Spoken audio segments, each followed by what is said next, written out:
Sion, who's also going to be shielded up by the Lulu, which is effectively just giving you, additional health, right? Every time you're getting shielded, all those resistances become more valuable because you're having to punch through that again and again. And let's not forget his unstoppable engage potential. When you're up against something like a Ziggs that has very powerful zone control with his minefield and with his satchel charge, when you'd have to deal with a Nautilus normally providing so much peel, well, what does that matter if Sion is a freight train and can just find his way on to whichever target he can glide his aiming towards? I think this champion could pose a serious threat if not dealt with appropriately, and we've seen other teams try to deal with 369 before, and it's not gone so well. It's really, really tough to actually pin down this guy and punish him really in lane or out of lane, because he is such a proficient player at so many different champions, at so many different styles. He can win through hard split push, he can shove and group, he can be the hard engage, he can play weak side. He really can do it all. And with this draft, sure, we could still see Karsa playing towards that top side, but this does feel like more of that standard lanes playing through your jungler style that we've been seeing a lot of at Worlds. You have a strong 2v2 here with the Syndra plus the Graves. They could look to try to push in on Nomanz and grab away things like those Raptors from an AHaHaCiK, who also wants to be heavily prioritizing the farm on that. And you can even see Karsa dropped his ward at level 1 at the Raptors, but it is potentially an invade here from UOL. They are going to make the call to back off for now, though. And one thing I do want to point out here, as the keystones were up on your screen for just a moment, Knight is running Electrocute on the Syndra. This is another one of those champions. I mentioned it for Azir last game, how sometimes you can see the keystones flexed around more often than not. Sometimes you'll see the Syndras take a phase rush, go for a more utility-based keystone, but Knight just wants to make sure that he's getting every possible little bit of damage he can squeeze out of this build. Nomanz going to drop a ward almost exactly on top of the one that we saw dropped by Top Esports there at that Raptor pit, so they'll be able to keep an eye on that one. And once again, just a reminder, if Top Esports win this game, Top Esports and DRX will be 100% confirmed to be the two teams moving forward from this group and will be the final two teams to take a place in the knockout stage. If UOL win this game, there is still a very small but still real chance that UOL or FlyQuest could move forward instead. But in this bottom lane 2v2, Santos is already just committing a pretty grievous error of stepping too far forward, getting punished, forced to flash at level 1. Yeah, I mean, he used his sweeper. They didn't even kill the ward, and he lost most of his health and had to flash. So now he's on no potions already.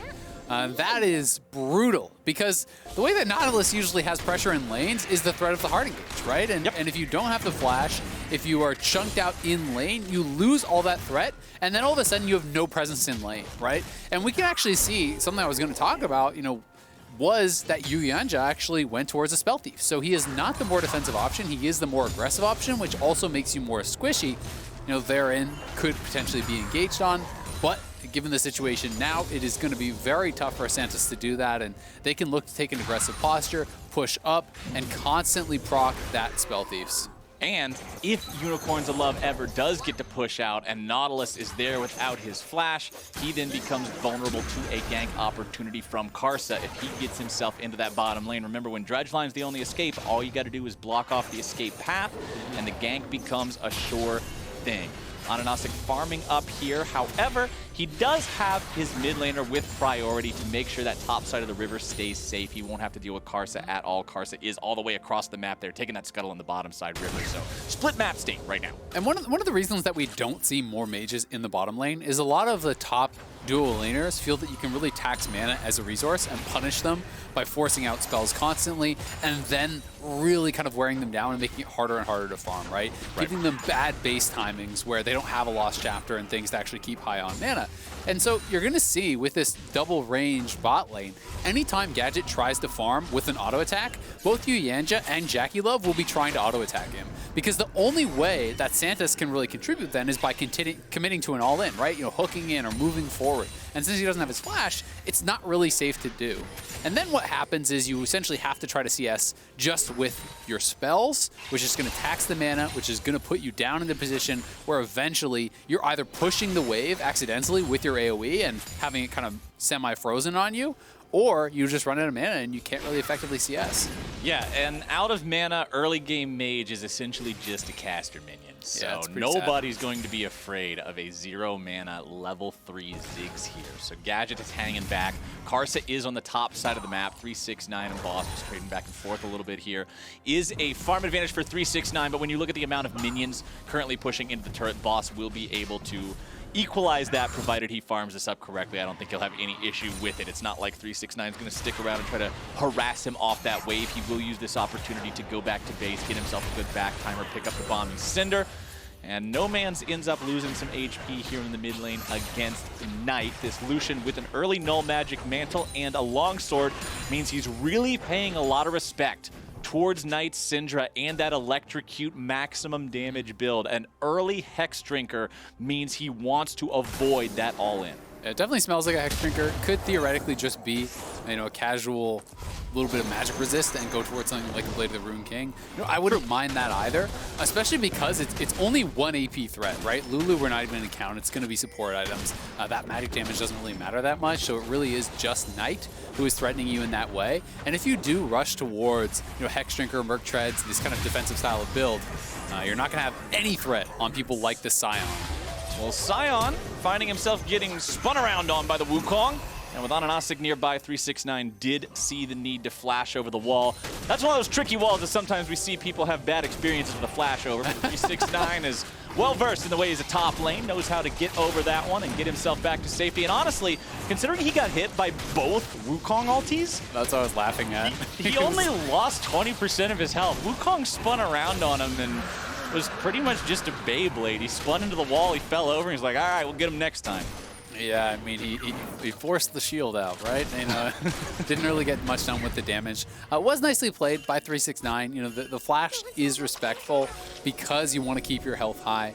But one of the things that makes Sion so difficult to punish is he almost has 2 TPs, right? Because he has the 1 teleport to come back to lane, but if you bully him out, he can just ult back to lane as well and use that as like a pseudo TP, as a reset to really make it difficult to punish. Because I talked about it in the previous game, the way you generally punish top laners, you tax their resources, you get them low, you force out the teleport, then it's the repeat attack. With Sion, you have to do that process again, and you have to do that in a short enough time that the other one hasn't cycled back up already, which is really, really tough to accomplish, especially in this kind of matchup. Right, you think about teleport, you think about the amount of time this spell had to be nerfed in terms of cooldown, as Knight ends up eating part of a culling here in mid lane. Nomanz using the ulti to get his opponent down to about half HP, but Karsa is now on the top side.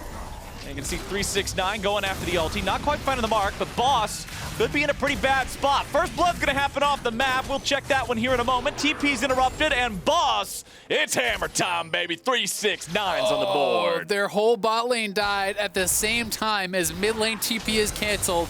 Your top laner flashes and dies. If that is not a tragedy, Flowers. That's exactly the word that was going through my mind. It is a tragedy on Summoner's Rift. 7 minutes into the game.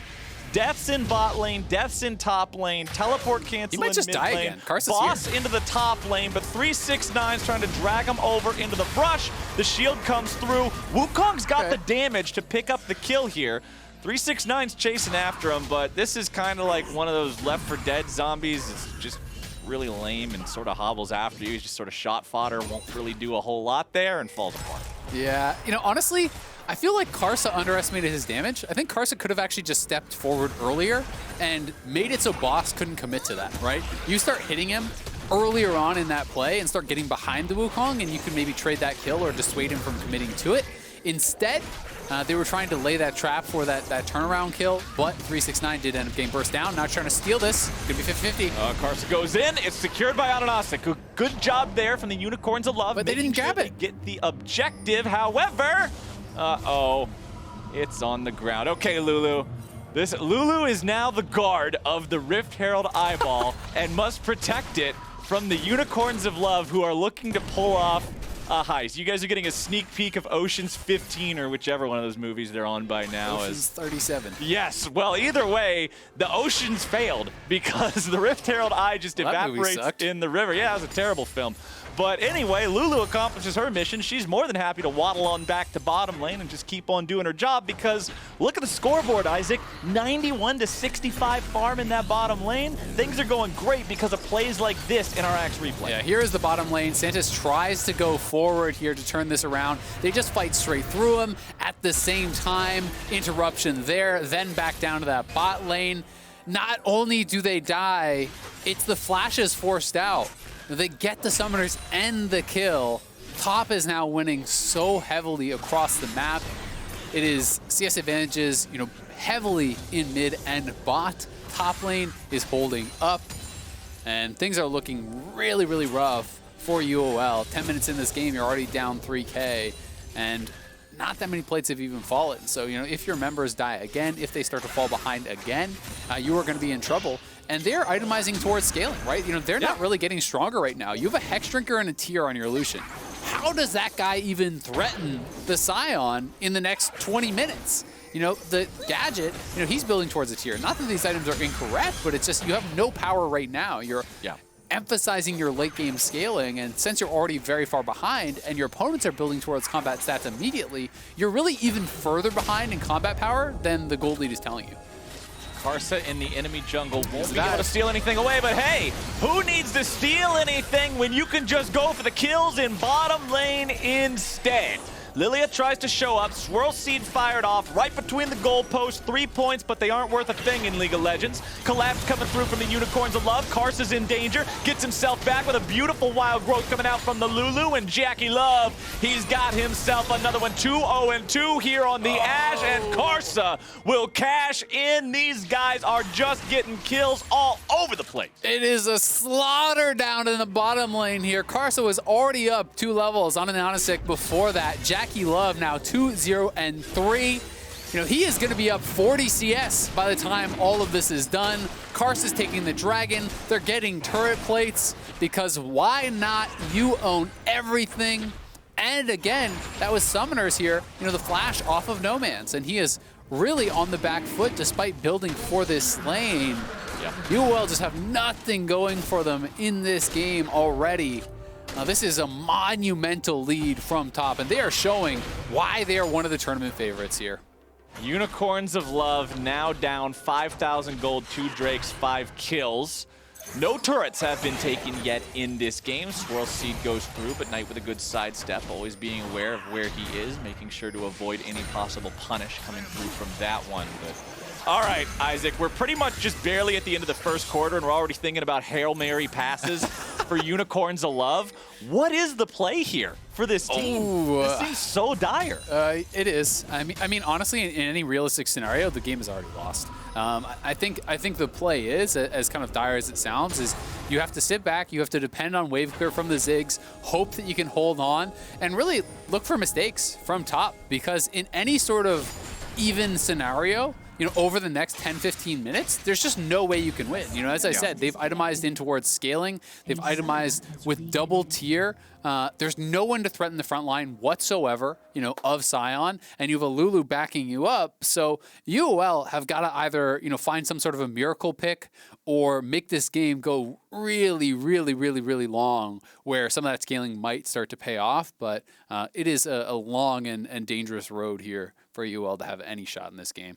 You saw on your screen there, it said JackeyLove had disconnected. Seems like we have some sort of an issue here, and the game is paused. We will provide an update for that as soon as we have information for y'all. Hopefully we can get back in the game ASAP, because, man, things are going great for Top Esports. This team, you mentioned how they're one of the tournament favorites, currently still undefeated in this group. Remember that so far, no group has had a team emerge undefeated yet. Knockouts are full of really good teams so far. The 6 teams are all looking scary. However, each one of them has dropped at least one single game. Top is the last team that has a chance to potentially 6-0 groups. Yeah, and I mean, it's really rare, honestly. Despite the fact that we've had some dominant teams win Worlds over the years, I believe it's only 3 times that teams have actually come out of groups 6-0.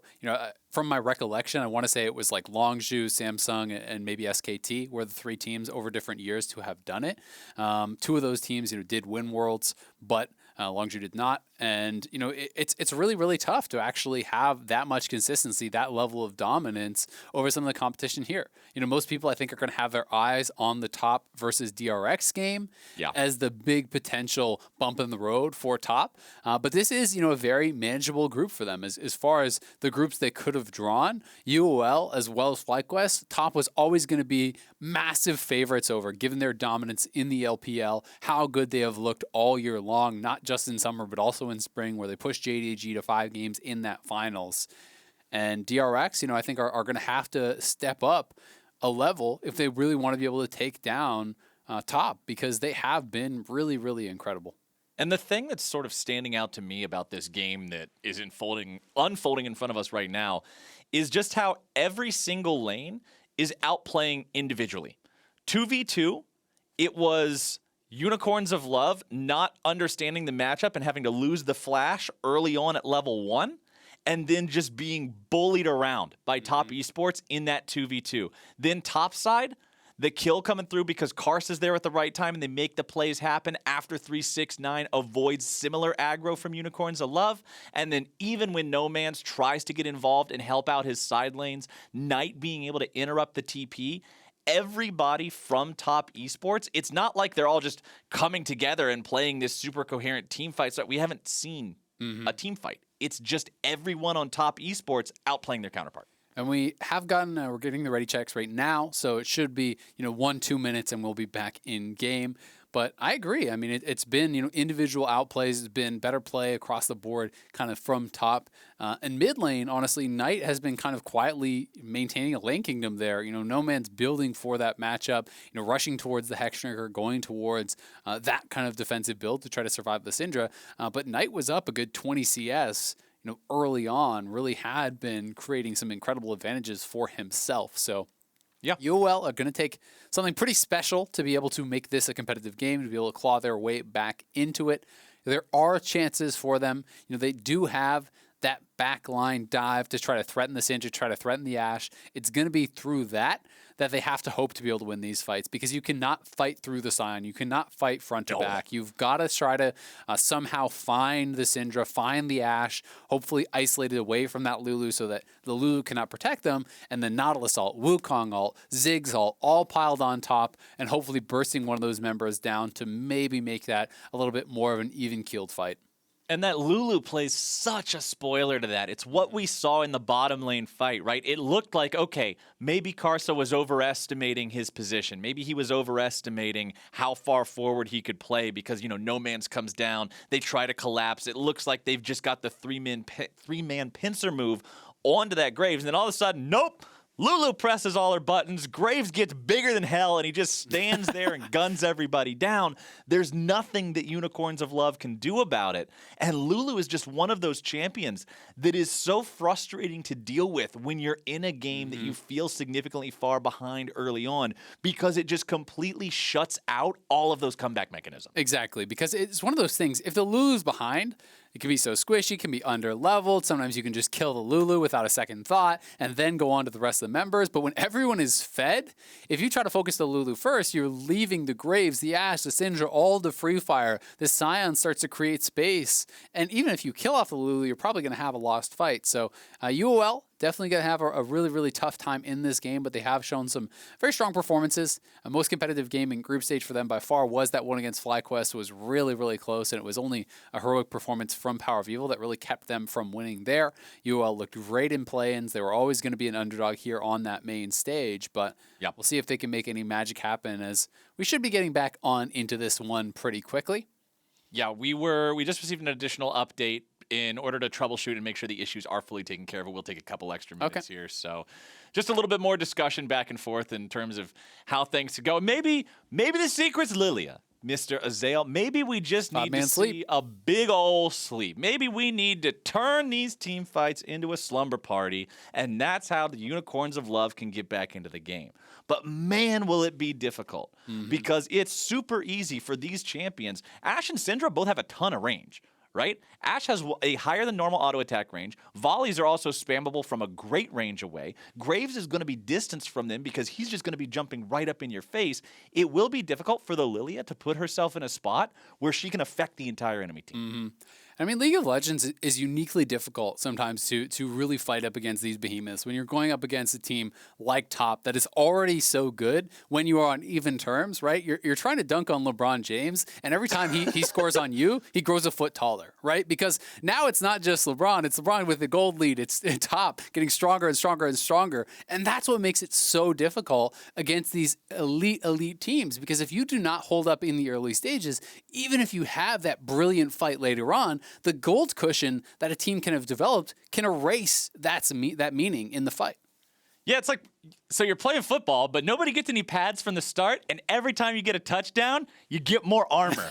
So nobody has anything, but as soon as you score your first points, hey, congratulations, you guys get a helmet now.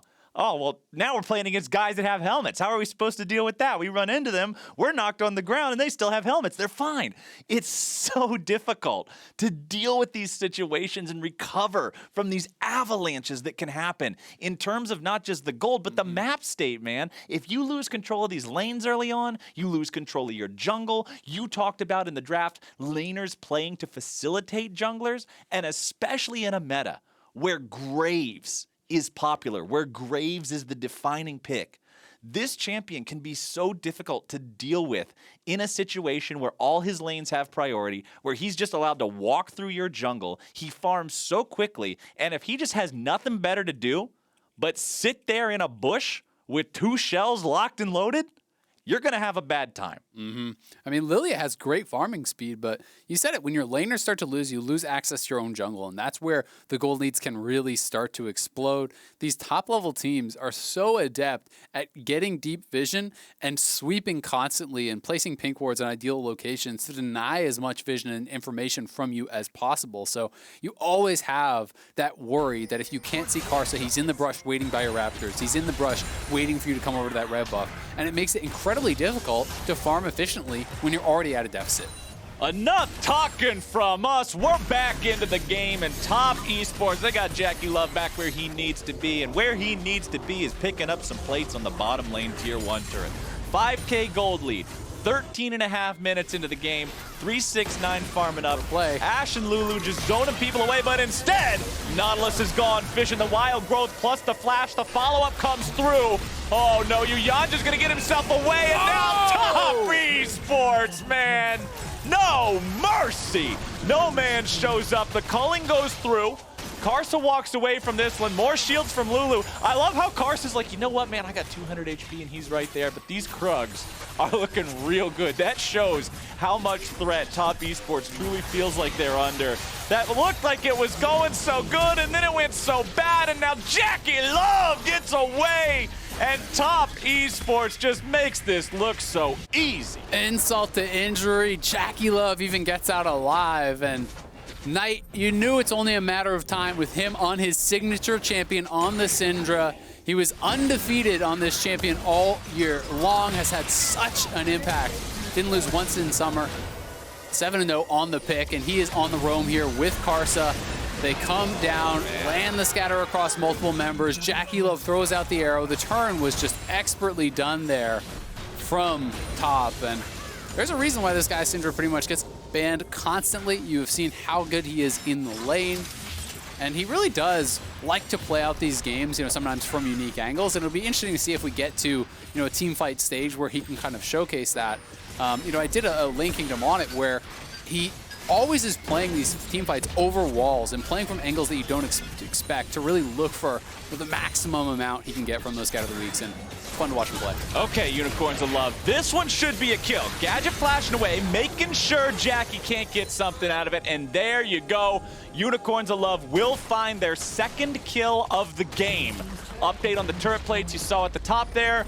No plates for the side of Unicorns of Love. Nobody's going to be setting the table, but 10 plates for the side of Top Esports. They might as well just be throwing a dinner Fiesta Festival. I don't know. I was trying to come up with something good. Dinner Fiesta I didn't Festival. want to say dinner party because It's I was like, oh, that Thanksgiving sounds at too Top's house. basic. Yes, it is Thanksgiving at Top's house, and everybody is invited Everybody's because invited. they Food got for all the everybody. plates. That's what I was trying to say.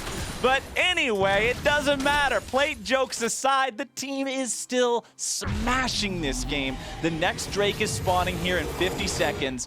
And last game, you mentioned how, man, an Ocean Soul can really just lock the game away and make your tank unkillable. Well, Ocean Soul's on the board this game, and if Top are able to secure this next Drake on spawn, that means they could have an Ocean Soul at 22 minutes. It's pretty frightening to think about because 369 is going to be incredibly tough to take down. He already has the Sunfire plus the Adaptive to be able to deal with both sides of the damage coming out here from UOL. So if he gets that Ocean Soul, you have no chance of bursting this champion down, and you just get so much from it. That's why Ocean Soul on tanks is so powerful. You know, if it's like a Zed or a Yasuo walking around, you always kind of have that thought in the back of your mind, well, maybe you can one-shot him. Maybe you can take him down before he gets a lot of value out of that Ocean Soul. With Sion, there's no chance of that, and that's why tanks are such a pain to deal with. And it's going to be mid lane tower going down. Drop it right as the dragon spawns. You want to respond to that to try to stop it from charging your tier 2, but it means you now have lost position in and around this dragon pit. But UOL, they've decided we're going to fight for it. There they go. Nice initiation down onto the enemy jungler. That could be a big one, but Karsa gets himself away. Counterattack coming out. Boss nearly going down, spinning around in circles. Back to the fountain he goes. AHaHaCiK running away as 369. Oh, he gives him the dabbing penguin, too. Just chasing away the rest of the team. Lillia is stuck back in the jungle. Yuyanjia with the ward over the wall. Oh, no. AHaHaCiK, he thought he might have been able to get away. Yuyanjia's just going to chase him down. And now here comes Knight. AHaHaCiK's on the run. Scat of the week. Say hi to Bambi's mom for me. See you later, Lillia. As Top Esports is up 13-2, 7,000 gold lead, Soul Point. They are looking so damn good. Knight even TPing there to deny the execute. He wants the gold.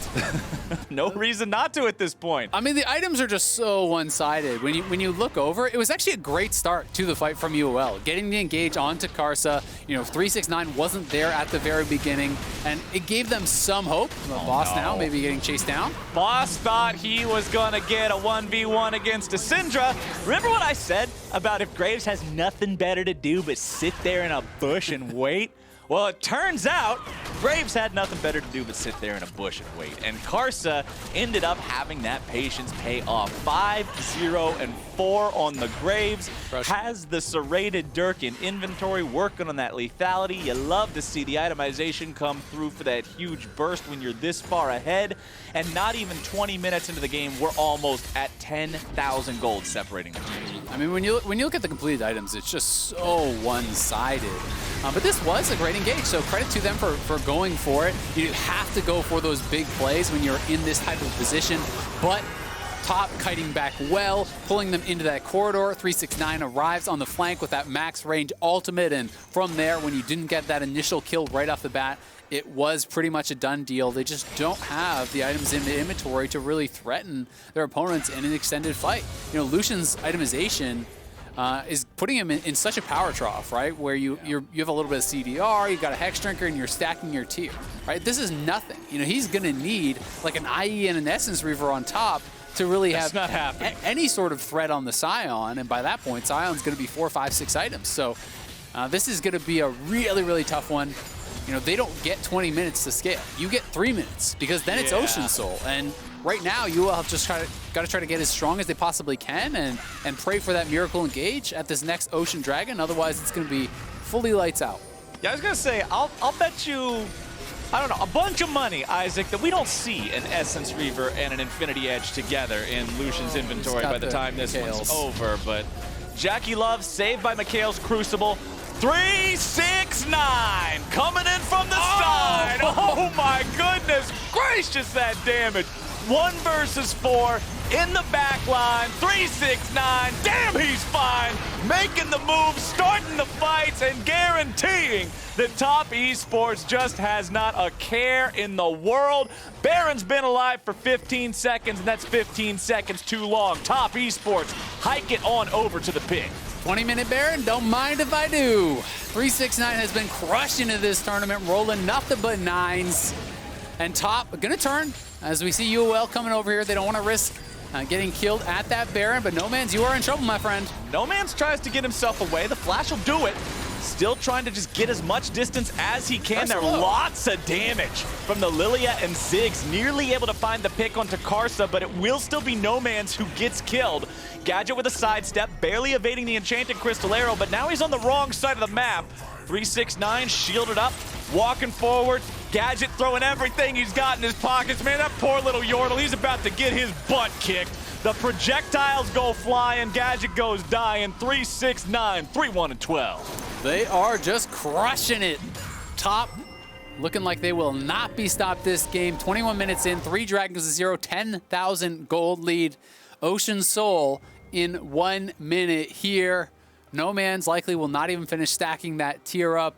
You know, Gadget is trying to itemize effectively, trying to find a way with this double spell pen build and maybe make something happen. But Boss now, here comes 369. He's not even going to wait. Here comes the Sion train. Wukong, of course, does have a very easy get-out-of-jail-free card against that. Just dropping the clone, making sure that Sion rams his head into that instead of being able to chase Wukong. So Boss gets out, but 1-4-0 Wukong, now down 40 CS. The Sion's next item will be a Warmogs. He's about 1,000 gold away from completing it. And once that's done, he just becomes extremely, like, what? And he can eat all the poke. Like, he can just absorb every Ziggs bouncing bomb. He can step in front of every swirl seed from lillia. He does not have to care about anything coming out here from UOL. They're going to try to fight at this Ocean Dragon, you have to expect, because that is their hope to find a pick here. But it is so tough. I mean, the fact that even Yuyanjia went towards the Mikhails was very intelligent. JackeyLove's on the front line against the Culling, being protected by the Lulu. Jackie trying to step out of the way, has to flash. Nomanz still falls, Karsa goes godlike. Santos walking away with 300 HP, 369, finds a way to cut off the remaining Unicorns of Love. AHaHaCiK will be chased out. Boss tries to re-engage, but now he's got to once again fall back. 369 going underneath the enemy tier 2 turret, completely unafraid of anything. Now falling back as they do not have everybody nearby because Karsa and JackeyLove are over there grabbing the Ocean Soul. Now Top Esports are truly ready to go. They've got themselves this soul that will prevent any sort of danger that might have been heading their way. AHaHaCiK's trying to grab this Scuttle Crab, but the smite's there in time. Will he be able to get himself away? He does have the passive build up with the flash over the wall. He'll escape, but Top have control over the Baron pit here once again. Yeah, and this time there's no contesting it, it feels like. And AHaHaCiK just used his flash, used his smite. They're going to try to come over here and see if they can get anything done. They have to. Boss is TPing, so they're hoping for a miracle. Last stand of the Unicorns of Love, trying to stop Top Esports here. 369 frontlining, JackeyLove firing off the volleys. Yuyanjia continues just providing support there with the shields. Mikhails, it stops everything. What do you do? Unicorns of Love. Okay, they stopped the Baron, and now Top Esports is going to go back. They're going to shop. They'll get back onto the map, and they'll just keep doing what they've already been doing. A TP's showing up. Unicorns of Love maybe, no, never mind, that's 369. I didn't know who was TPing in there, never mind. Boss is, he's gone. He's gone. He was there a second ago, but yeah, 369 TP's in. Even if you have your entire team in a couple minutes, I think I might be taking the Sion with Ocean Soul at this point. So. I think Sion and Syndra can legitimately just 2v5. If they couldn't get to the Syndra, probably, but you know, who knows? We'll see. They're going to start this up one more time. No reason not to. You've got the soul, so you just continue regenning constantly, even if you're taking that Baron damage. They're just forcing UOL to come to them, looking for the turn, looking to close this out. And AHaHaCiK is over the wall, but he has no flash. Can Lillia try to perform a miracle steal? Nope! Karsa's there with the smite. Top Esports have the Baron now, looking to maybe send this one all the way home. Sion going for the ulti, will manage to get on the other side of the mid laner, and there you go, wombo combo. Top Esports take down the enemy mid laner. 369. He's just bonking the turret with a hammer, dude. He doesn't care. Why does this range minion have so much health? Look at how many turret shots he's getting hit by. Look at how little he cares about that turret damage. There's no reason he would ever need to care. This team is so far ahead in this game. Pushing down the mid lane now. Top Esports ready to go, ready to send this one into the history books. 25 minutes in, mid lane tier 3 turret under pressure. Top Esports nearly has that inhibitor turret down. There you go, couple more auto attacks will do it. Knight staying here in the bottom lane, making sure to keep those minions enchanted. The rest of the team rotating down with him now. Volley to just put a little bit of poke down onto the Unicorns of Love. Second tier 3 turret nearly gone now, as well as JackeyLove will finish off the inhibitor in the mid lane.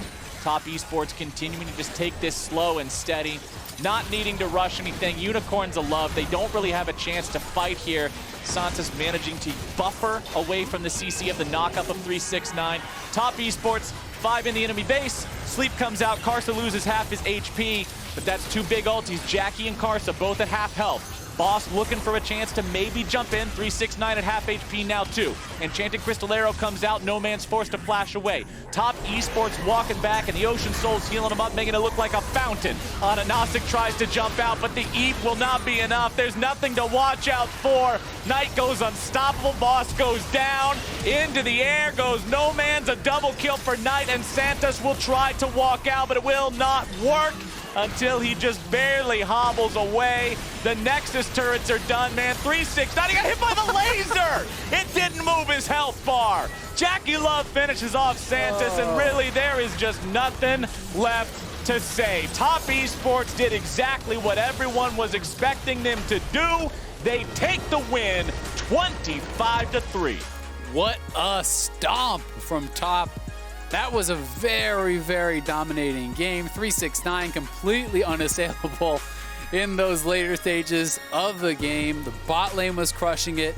Knight showcasing once again why no one wants this man to play Syndra. He is way too damn good at it. Really all 5 of the top members were playing incredibly well. UOL tried to get something going, tried to find their fights, but by the time they were looking for those engages, by the time they were trying to go for those picks, even with a good engage, when you're down 5,000-10,000 gold, it is way too hard to really find anything in that game. And with the results of that game, Top Esports and DRX are now guaranteed 100% locked in as the 2 teams moving on from this group. It is still possible for DRX to take that first spot, but it will be very difficult for them, as Top Esports are looking absolutely ferocious so far this tournament. They are, man. And they came into this incredibly high expectations. They've been living up to it.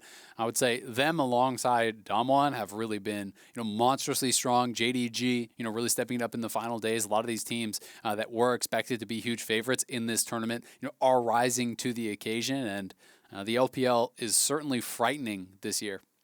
And as that game has now drawn to a close, let's go ahead and take a look at the Mercedes drive to victory for Top Esports. The kills in the bot lane, 11 minutes in.